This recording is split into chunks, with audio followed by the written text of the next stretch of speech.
Hi friends, welcome back to my channel. ఈరోజు video వచ్చేసి potato snacks అయితే prepare చేయబోతున్నామండి. చాలా క్రంచీ అండ్ టేస్టీగా ఉన్న ఈ పొటాటో స్నాక్స్ అయితే మనకు 10 నిమిషాల్లో ఉంటే చాలా తక్కువ టైంలో ప్రిపేర్ అయిపోతాయి అన్నమాట. ఇంట్లో ఒక 3 to 4 పొటాటోస్ ఉంటే చాలు, మనము ఈ స్నాక్ అనేదాన్ని చాలా ఈజీగా తక్కువ టైంలో రెడీ చేసుకోవచ్చు అన్నమాట. ప్లీజ్ ఇంతవరకు ఛానల్ని సబ్స్క్రైబ్ చేసుకొని వారు సబ్స్క్రైబ్ చేసుకోండి. అలాగే వీడియోని స్కిప్ చేయకుండా చివరిదాకా చూసి ఒక లైక్ ఇవ్వడం మాత్రం మర్చిపోకండి. రండి ఈ స్నాక్ని ఎలా రెడీ చేసుకోవాలో చూసుకుందాం.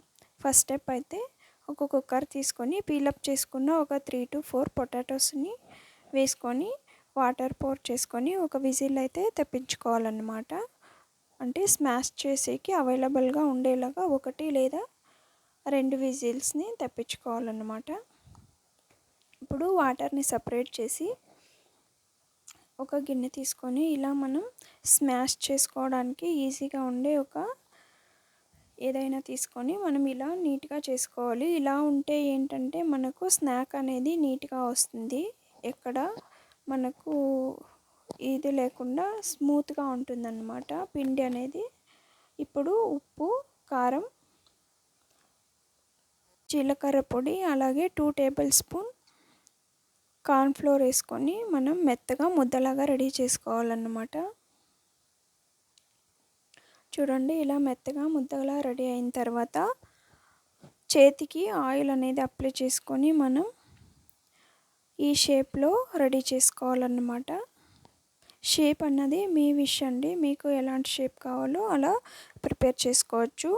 అన్నిటినీ ఇలా రెడీ చేసుకున్న తర్వాత స్టవ్ పైన ఒక కడాయి పెట్టేసుకొని ఆయిల్ వేడెక్కిన తర్వాత ఈ ఆయిల్లోకి ఒక్కొక్కటిగా వేసుకొని ఫ్రై చేసుకోవాలి. మీడియం ఫ్లేమ్లో పెట్టుకొని మాత్రమే ఫ్రై చేసుకోవాలన్నమాట.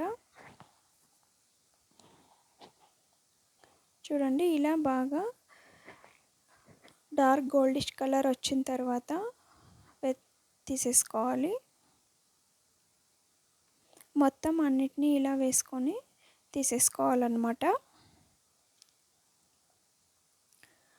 చూడండి, చాలా ఈజీగా తక్కువ టైంలో తక్కువ ఇంగ్రీడియంట్స్తో టేస్టీ అయిన ఈవినింగ్ స్నాక్ అయితే మనకు రెడీ అయిపోయిందన్నమాట. చాలా చాలా క్రంచీగా ఉంటుంది, ప్లస్ టేస్టీగా కూడా ఉంటుంది. స్కూల్ నుంచి వచ్చిన తర్వాత పిల్లలకు పెడితే చాలా ఇష్టంగా తింటారనమాట. ఈ రెసిపీని వీలైతే మీరు కూడా ట్రై చేయండి. ఎలా వచ్చిందో కమెంట్ బాక్స్లో కమెంట్ డ్రాప్ చేయండి. అలాగే సబ్స్క్రైబ్ చేసుకొని వారు సబ్స్క్రైబ్ చేసుకొని సపోర్ట్ చేయండి. వీడియోని చివరిదాకా చూసిన తర్వాత ఒక లైక్ ఇవ్వడం మాత్రం మర్చిపోకండి. ఇదండి ఇవాల్టి మన వీడియో. ఏదైనా రెసిపీ కావాలంటే ప్లీజ్ కమెంట్ చేయండి. నేను ప్రిపేర్ చేసి వీడియో చేసి అప్డేట్ చేయడానికైతే ట్రై చేస్తానన్నమాట. Thank you for watching.